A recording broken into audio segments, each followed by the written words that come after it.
Hey, before we dive into the episode, I wanted to let you know about the No Yell Summer Workshop. I am creating this because I've heard from so many parents that are worried and nervous and already feeling overwhelmed about summer. And I want you to make this the best summer ever. So for just $7, you can come spend 90 minutes with me on May 28th. We're going to create an amazing plan that's based in developmental psychology and attachment theory so that you can make this the best summer yet. If you go to cmp.works/summer, you can save your spot. If you can't come live, we're going to send you the replay and you're going to be able to create that plan that will leave you feeling empowered and excited so that at the end of summer, you're sad it's ending instead of collapsing with relief it's over. All right, now let's get on to the episode.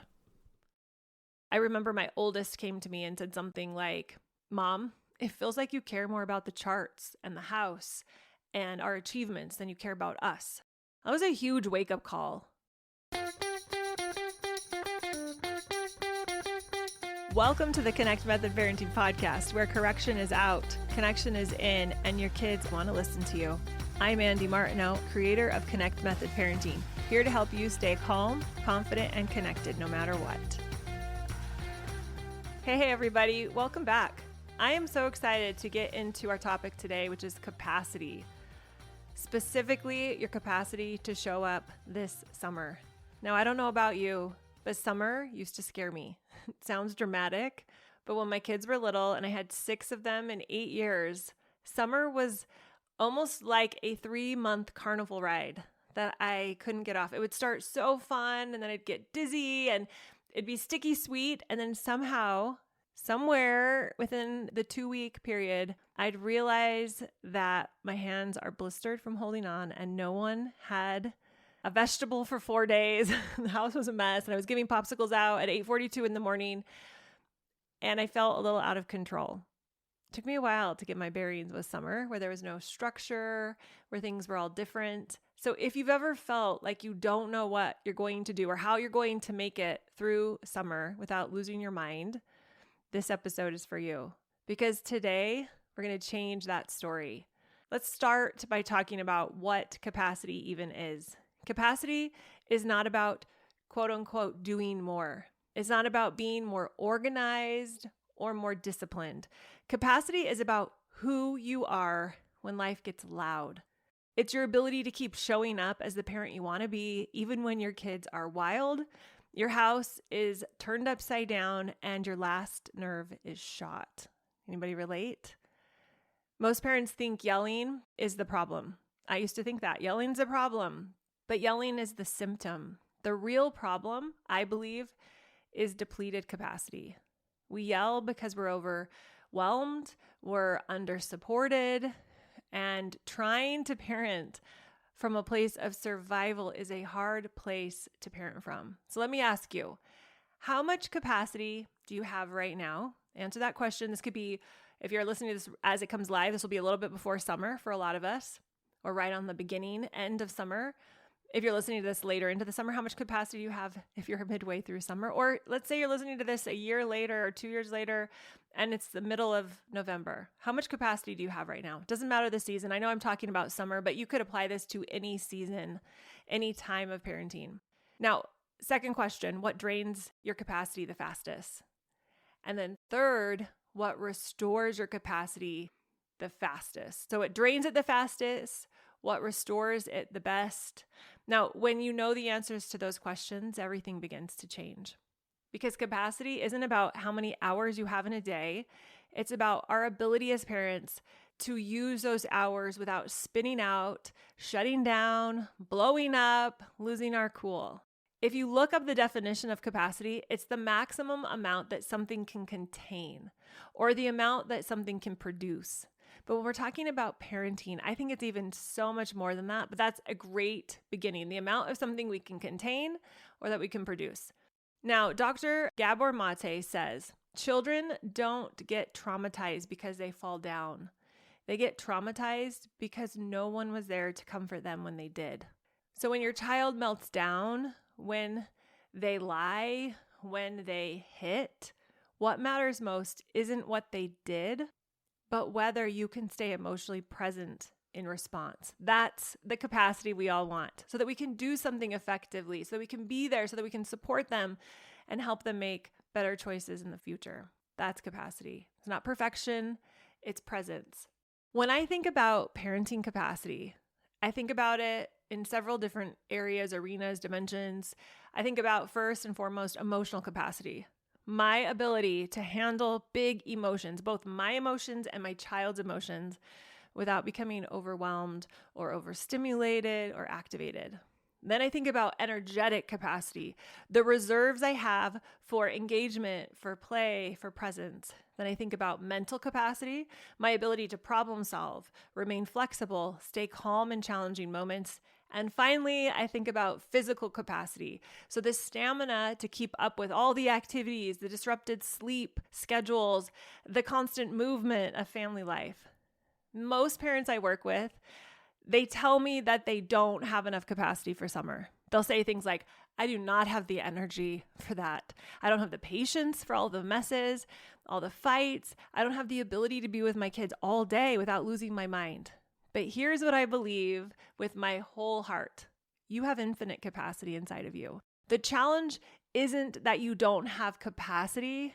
It's that you haven't learned how to access it yet.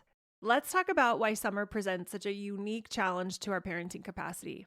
A 2025 survey of 2,000 U.S. millennial parents found that 1 in 3 expected summer to be their most stressful season yet. And they said factors that contributed to this stress included balancing work with a child's summer schedule, unpredictable routines, and a lack of time for household duties. That was posted in the New York Times. And then The Sun published an article, and they had done a survey of 1,500 parents and revealed that 70% feel mentally and physically exhausted by the end of the summer holiday. And only 13% felt well rested when their children went back to school. They also said in that same article that the factors that contributed to this was this constant need to entertain their kids, lack of alone time, and continuous planning and organizing activities. So why is this happening? Several factors are at play. 1, the disillusion of structure. So the routine that helped contain everyone's energy during the school year suddenly disappears, creating a vacuum that can quickly fill with chaos. 2, expectation inflation. So we're bombarded with social media images of the perfect summer experience. And I think that creates a lot of pressure to provide Instagram-worthy memories every single day. 3, the juggling act intensifies. So most parents still have to work. They have to maintain the home. They have to handle all the other regular responsibilities of life and somehow also have their kids with them home 24/7. 4, heat and physical comfort or discomfort rather. Research from the University of California actually shows that higher temperatures correlate with increased irritability and aggression. Those 90-degree days are literally making everyone more cranky. And 5, extended togetherness, because let's be honest, even though we love our kids dearly, being together 24/7 can be challenging. So summer's going to test your presence in ways that the school year simply doesn't, because you have no school routine, you have more together time, less alone time, screen time battles, snack time negotiations, meltdown by 9:12 a.m. We don't need to brace ourselves for summer. We need to build the emotional bandwidth to meet it. Let me tell you about one of my most humbling summers. One of my kids had discovered Sharpies and started treating the living room walls and the hallway walls and their bedroom walls like mural projects. And I kept trying to hide them and he kept finding them. And then we had moved out to this beautiful property that was a couple of acres, had pecan trees on it, and we bought some goats. And the kids loved playing with the goats. And one day the goats got inside of the house. I don't know how it happened. It was crazy. Is this happening for real? The dogs that we had gotten, we had 2 Australian Shepherds, which if you know anything about Australian Shepherds, super high energy. And they were outside dogs most of the time. And we let them come in, but they were mostly outside dogs. They were super high energy. And they loved running around the acreage. But the dogs had gotten super messy from the pasture. We had some cows and they ran inside the house, tracked mud and who knows what else, dark manure probably everywhere. And my youngest at the time, who's now 16, bless her heart, was in this phase where she would only wear pink cowboy boots and a diaper, nothing else. Not boots with an outfit, just the boots. And half time it was just the boots. So I remember standing in the hallway, glancing over at the Sharpie colored walls, the mud floors, thinking about how the goats had gotten in the day before, looking at my half-naked, boot-clad toddler, screaming about fruit snacks. And I thought, this is not okay. I am not okay. And not because of the chaos, but because I didn't have the capacity to hold all the things that were happening. I didn't know that at the time, but I can see that now. And as I reflect back now, what I realized with clarity that I wish I would have seen then is I didn't need quieter kids. I needed a stronger container, a wider nervous system, a way to meet the madness that was happening with 6 kids under 8 with steadiness. Well, at this time my oldest was 9 when we moved into this house. So they were a little older, but they were young and it was crazy. And I was learning, I was growing, and I was failing a lot. Dr. Gordon Neufeld, a developmental psychologist who I believe has revolutionized how we think about parenting, puts it perfectly. He says, many people think that discipline is the essence of parenting, but that isn't parenting. Parenting is not telling your child what to do when he or she misbehaves. Parenting is providing the conditions in which a child can realize his or her full human potential. And I remember that season, that summer, looking at the living room disaster and beginning to realize something profound. If you've followed me on the podcast, you've heard me talk about the baby powder blizzard. That had happened about a year and a half, 2 years before this time in my life. And I was learning a lot, but I was still immature and underdeveloped a lot. And I was looking at all this mess this summer and trying my hardest to grow and to become the mom who could handle this with grace and with love and with compassion and firmness. And I realized something profound. I couldn't provide those conditions in that season to the level I wanted to because my own emotional capacity, my container of what I could handle wasn't big enough. It was too small. And that was okay. I wasn't beating myself up over it. I was noticing, oh, okay, I need more capacity. That's what's going on here. I need to grow in my capacity. So let's talk about why we actually lose it, because this became a fascination/obsession of mine. I wanted to understand, why was I losing it? Because I knew I wasn't a bad parent. I knew I wasn't where I wanted to be, but I knew I wasn't fundamentally flawed. And I struggled with that. I mean, part of me thought I was, but I was really, really holding on to the belief that, I was doing my best.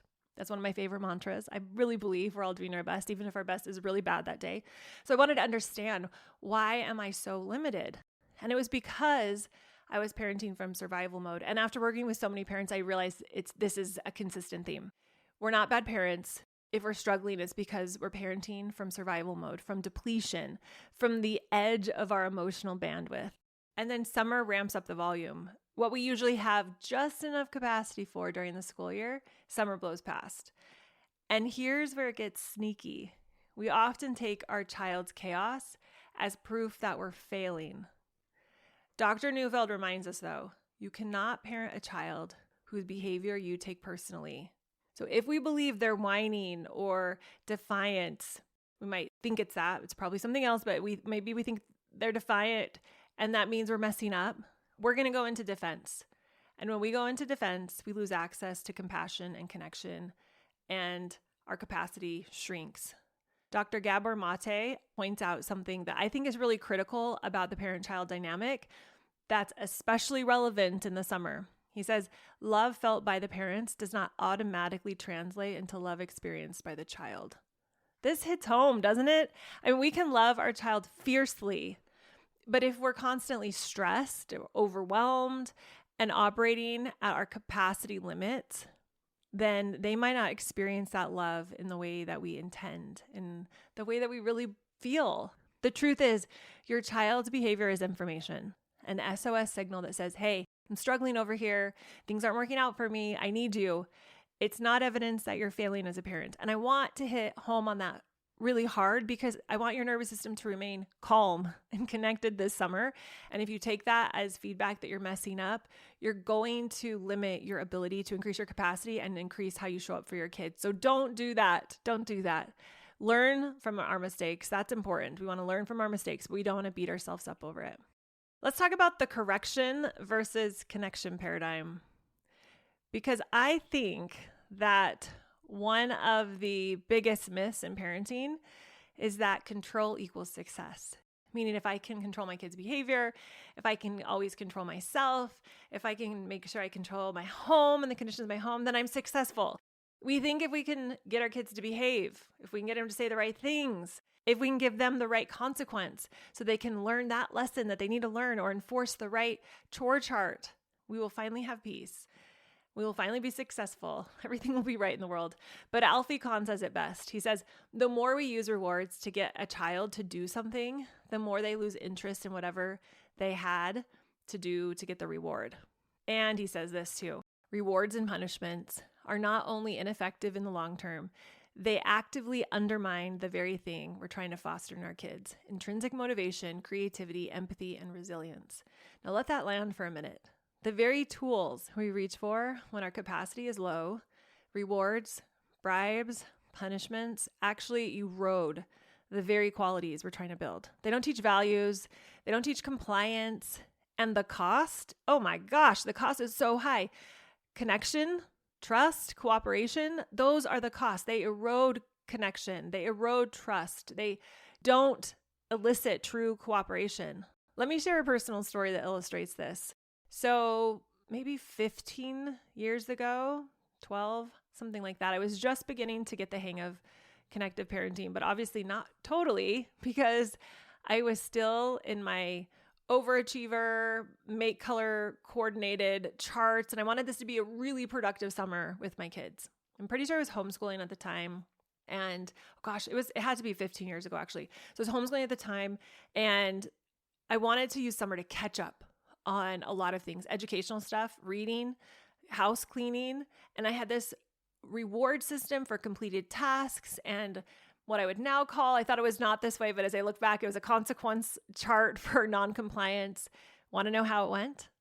By week 3, we were all miserable. The kids were resistant and irritable. I was exhausted from policing their every move.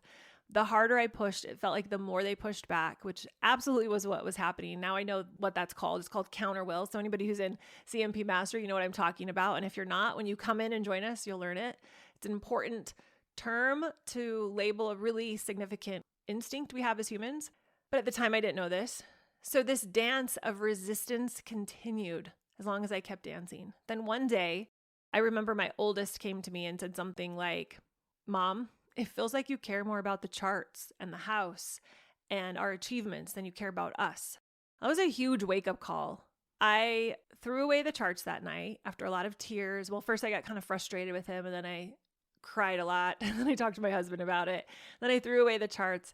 And the next morning, instead of reviewing our quote unquote summer goals, which were really mom's expectations that everyone needed to do so mom would stay happy, I made pancakes and asked the kids what they wanted to do. And we ended up having the best day, reading stories, making brownies, all of the things, Legos all day long, forts. It was a really beautiful day. And what surprised me most of all is that night after we ate dinner, the kids helped me clean up the house, clean up dinner in a way that they hadn't for a really long time. It happened really quickly and there was no pushback. And I knew again, I was reminded again in that moment, oh yeah, this is what works. This is what works. This is what gets my kids to want to listen to me. The shift from correction to connection transformed our summer. And I want it to transform yours too. Before we can increase our capacity, we need to honestly assess where we are. This isn't about judgment. It's about awareness. Dr. Neufeld suggests that to parent well, we must come alongside our child and see from their point of view. And I would add that we must also come alongside ourselves with that same compassion and curiosity. So we're going to do a little assessment right now. And on a scale of 1 to 10, I want you to rate yourself in your current capacity, what you feel like your capacity is in these different areas. First, emotional regulation. This would be your ability to manage your own emotions when triggered. 2, presence. Remember, you're rating yourself on a scale of 1 to 10 for each of these. 10, I'm knocking it out of the park, home run. 1, struggling. 0, non-existent. So the first one was emotional regulation, or your ability to manage your own emotions when triggered, when activated, when the kids do something that you don't like. 2, presence, your ability to be fully engaged rather than distracted. 3, flexibility, so your ability to adapt when things don't go as planned. 4, patience, your ability to remain calm when faced with challenging behavior. And 5, self-care. How are you doing at meeting your own basic needs? Do you have a high capacity in that or a low capacity?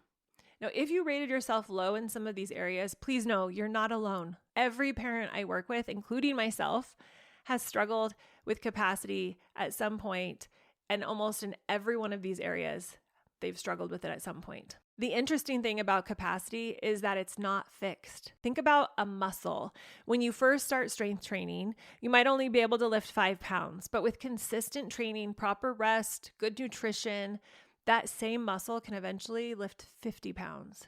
Your parenting capacity works the same way. It can be developed, strengthened, and expanded, especially when you understand what's limiting it and how to increase your capacity. So let's talk about real life. Here's how you can start building capacity, because that's what I want for every single one of you. First, start getting curious instead of furious.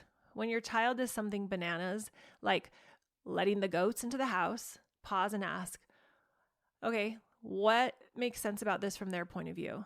It's not that it's okay, but how does this make sense? Or how is this not an emergency in this moment? How is no one going to be harmed? Or maybe the goat situation they would. And if they are going to be harmed, like someone's running out in the street, go do something about it right then. Act. But 9 times out of 10, even though it might feel like an emergency to us, even when the goats got into our home, it wasn't an emergency. Nobody was in danger. Yeah, it was a mess. It wasn't what I wanted.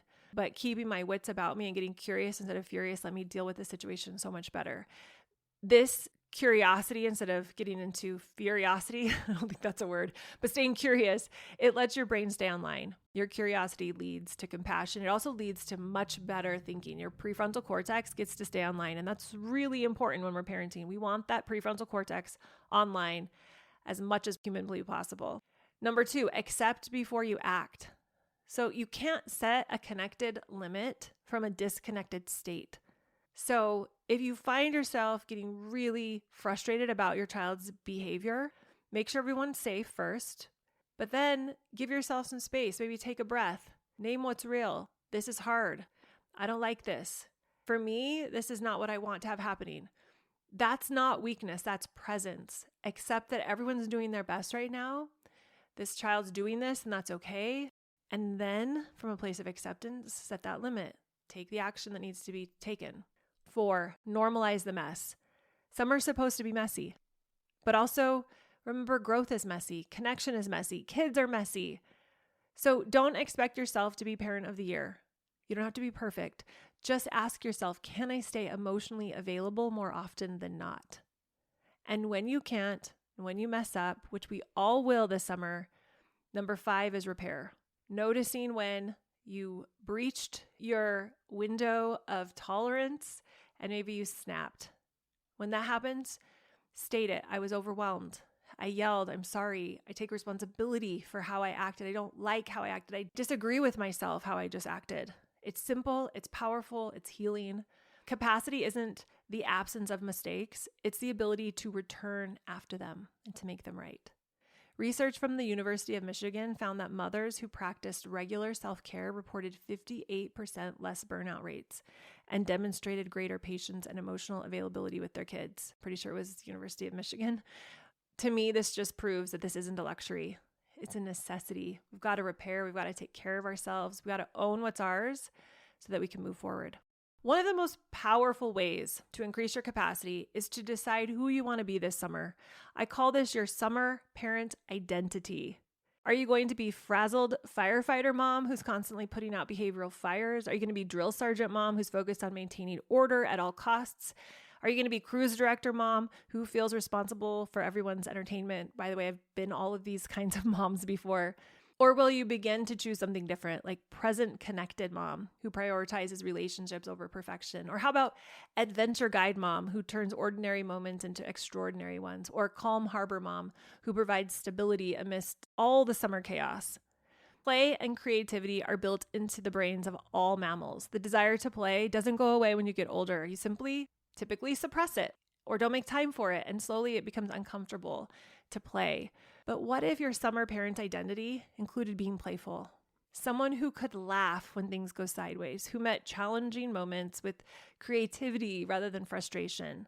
Instead of serious discipline, what if you used play instead? And Alfie Kohn notes that when we're stressed, we tend to go back to the behaviors which we're most comfortable. And for many of us, that means bribing and threatening. So that's our habit. That's what he says. And I believe that. We go back to bribing and threatening and trying to control. And what I'm challenging you to do is to have some fun this summer. Come up with an identity that you want to lean into and make it playful if you can. Because play offers an alternative. It allows you to be with your kids in a way that still feels natural to them. And as a result, less forced, less pressured, less controlled. We can invite our kids to do a lot of things in a playful way that they might push back on if we did it in a forceful way or in a serious way, in a work way.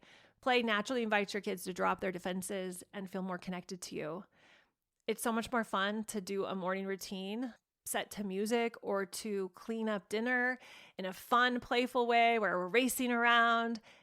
Cleaning the house after playing hide and seek has been some of my favorite things, or while we're playing hide and seek, we're cleaning up the house. There's so many ways that you can lean into play. My challenge is get creative with them this summer.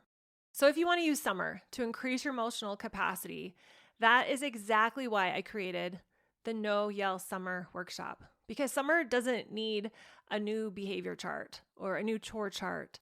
It needs a new parenting framework, one built on connection, clarity, and capacity. So I'm hosting a 90-minute workshop where I'm going to help you figure out why you're not showing up the way you want to, why you're yelling or frustrated. It's not because there's something wrong with you. We just need to increase your capacity in a certain area. Then we're going to set up to 3 doable summer goals that don't involve becoming a completely different person or perfect. And then you're going to choose a summer parenting identity. Yes, we're going to say goodbye to that scary volcano mom, and we're going to match that identity with a capacity to focus on for the whole summer. And finally, we're going to build a plan that works in real life. Yes, we're doing this all in 90 minutes. It is going to be power-packed from the very moment we start to the very minute we end. It's happening May 28th at noon Eastern Time. Yes, there will be a replay if you can't come live, and it's only $7. That's less than a fancy cup of coffee that you'll need after staying up all night worrying about summer. Because the real question isn't, will this be a good summer? The real question is, will I be the parent I want to, no matter what summer brings? Remember what Dr. Gabor Maté told us. He said, and maybe it's Gabor Maté. Sorry if you're listening and I'm saying it wrong. But he said, children need the parent to reflect back to them who they are. So your capacity to be present, to stay connected, even in the most challenging moments, to reflect back to your child their inherent worthiness and capability, this is the greatest gift you can give them. And here's what I want you to remember. You already have everything inside of you need to show up this way for your kids this summer. We just need to tap into it.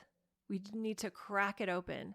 We need to connect in a way with your kids and with yourself where that genius inside of you comes out and you are able to be the parent you want to be, regardless of the shenanigans that the kids are doing. So if you're ready to say yes to building that capacity, I'll meet you there. You can go to cmp.works/summer to grab your spot, and I'll put it in the show notes too. But again, it's CMP. It's just the acronym or the first letter of Connect Method Parenting.works. Instead of .com, it's .works/summer. I'm so excited about this workshop. I can't wait to see you there, and I will talk to you again in the next episode. Bye, everybody. Have a great day.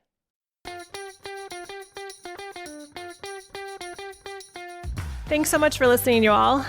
If you are ready to learn more about Connect Method Parenting, if you've been listening to the podcast and you think, ooh, I'd love to be able to implement this in my life and with my parenting more, then check out Pivot. It's my 8-week program where we deep dive into learning and implementing Connect Method Parenting so that you can take this information and transform your parenting journey. Head over to connectmethodparenting.com to find out when the next group starts.